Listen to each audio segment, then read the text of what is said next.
Salom hammaga. Katta videoda hammanglarni ko'rib turganimdan xursandman. Zakazimizga keldik. Kelin bolamizning uylari mana mana shu xonadonni yasatib berishimiz kerak bo'ladi. Yo'laklari, katta ko'cha, sahna, yo'lning ichlari polniy hammasi gul bo'ladi. Sizlar bilan yuringlar, obzor qilib ko'rib chiqamiz. Mana mana shu chetida buxoro arkalarini oyog'ini qo'yib qo'yganman, gul bo'ladi. 10 tarafi уже terib qo'yganman. Bir kun oldin borib yarim ishni qilib kelganman уже. Ko'ryapsizlar, mana pastda yasab qo'yganmiz. Mana bu xonadonlari, hovlining ichi bo'ladi. Tepalarni polniy shifon qilib tashab beraman. Polniy emas, 3 qator qilib shifon tashab beraman. Uzunligi 25 metr. Xullas, mana bu narsani so'rayapti hamma, qanaqa ko'tariladi deb. Mana bu oyoq, shu oyog'i ichida 4 ta temiri bo'ladi. Katta, kichkina va yana undan kichkina. Biz asosan mana mana shu ikkitasini ko'taramiz. Mana bu kattasi ish ko'tariladi va ikkinchisi ko'tariladi. Kamida 3,5-4 metr ko'tarib bersa yetadi ko'chaga.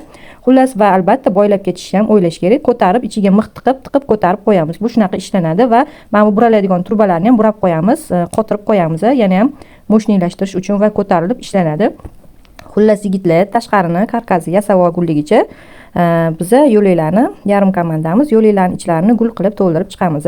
Ko'ryapsizlar, buxoro arkani uzoq qo'yib, chunki yo'laklarning o'zi 20 metrda taxta qo'yib uzaytiramiz. Mana mana shu taxta bilan keyin nima forma kiritib olishimiz kerak. Shuni ichlarini polniy barg qilamiz va barg ustidan atirgul ilamiz. Atirgul ustidan bittalik gullarimni ilib chiqaman va albatta jo'xori gullarimizni ham chiroyli qilib yasatib chiqamiz. Sizlarga bitta layfhack ko'rsataman.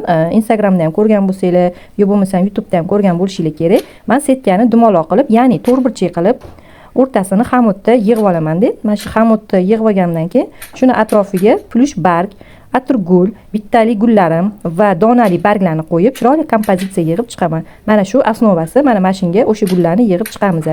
Xullas, shundan 5 ta kerak bo'ladi. 2 ta arkaga va 3 ta karkas tashqaridagi, mana ko'rib turibsizlar, tashqaridagi 3 ta arkamga kerak bo'ladi. 3 ta to'g'rirog'i gul kerak bo'ladi. Mana holatini ko'ryapsizlar. Ichidagisi mana shunaqa to'rtburchak setka. Shunga mana mana shu chiroyli gulni yig'ib chiqqanmiz. Ish juda qizg'in ketyapti, juda avjida va juda kech bo'lib ketdi. Xullas, buni yig'ib bo'lib ko'tarishni boshlashni mana sizlarga video qilib ko'rsatib o'tdim. Shu jarayonni mana bitta-bitta qilib ko'tarishadi, ichiga mix tiqishadi va dumalog'ini burab chiroyli qilib qotirib berishadi. Ko'rib turibsizlar, ko'tarish jarayoni ketyapti va tomga chiqib bolalarimizni ham ishlatdik.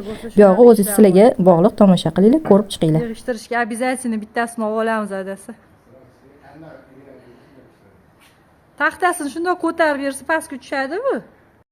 Sizlarga video jarayonida hech qanaqa muzika qo'ymasdan shunda ta'riflab berishni xohladim va shu narsani sizlarga ko'rsatmoqchiman.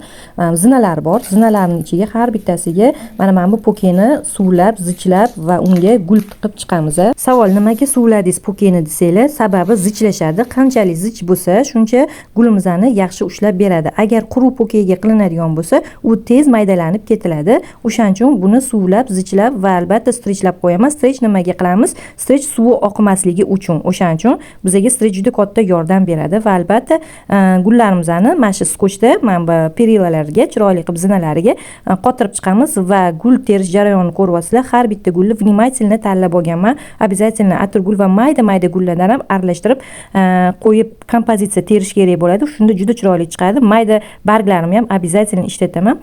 Ko'rib turibsizlar, fotozonamiz tayyor bo'ldi va bu ishlash jarayonini ko'rgansizlar. O'shaning uchun ham maydalashtirib o'tirgim kelmadi. Tashqarida bo'lsa ustunlarni hammasini gul kompozitsiya qilib terganmiz va tepada mana bunaqa oppoq qilib material tashab berganmiz. Juda ham chiroyli, juda nafis chiqdi va juda ham bogatiy chiqdi. Bu sizlarning xohishinglar va klient xohishiga qarab yasatib beraverasizlar va shunga qarab summasini chiqarib berasizlar. Bu yog'ida qilgan ishlarimizning videosini tashab beraman va albatta summasini bilgili kelayotgan bo'lsa, shuncha ishni nech pulga qilganimni bilgili kelayotgan bo'lsa, uni yozib o'taman. Xullas, yo'laklari, fotozona, go'shanga, uy ichidagi zinalari, tashqaridagi ustunlari, hammasini hisobga olib, ko'chadagi kompozitsiyali, lyustrali navislarimizni hisobga olib, pulini yozib qo'yaman.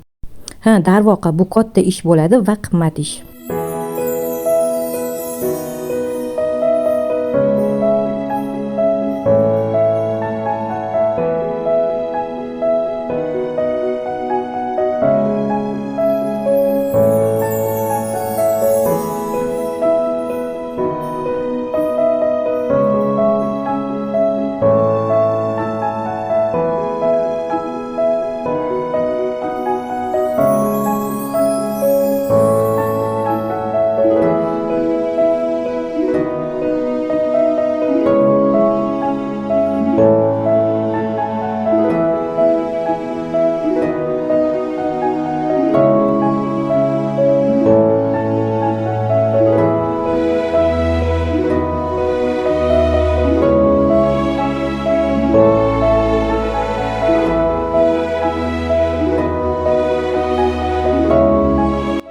ish jarayonlarimizni kuzatib boringlar. Hurmatli obunachilar, shunaqa xizmatlarimiz kerak bo'lsa, aloqaga chiqishingiz mumkin. Biza Toshkent shahrida yashab, shu yerda xizmatimizni qilamiz va Toshkent shahar ichida ish jarayonimizdan shug'ullanib, sizlar uchun xizmatda bo'lamiz. Aloqaga chiqishingiz mumkin. Telefon raqamlarim har doim yozib o'tganman va bor.